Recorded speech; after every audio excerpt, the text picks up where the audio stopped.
இது சேக்கு முள் பாரு எப்படி இருக்குது.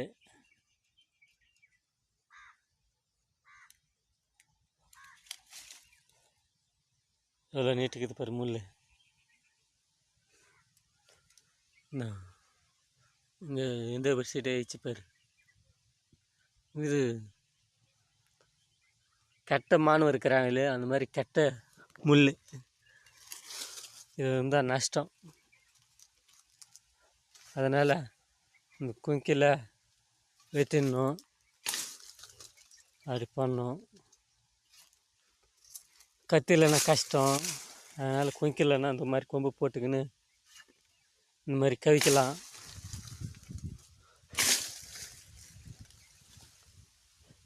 இந்த மாதிரி செஞ்சால் விவசாயத்துக்கு இவ்வளோ கஷ்டப்படணும் பாருங்கள்.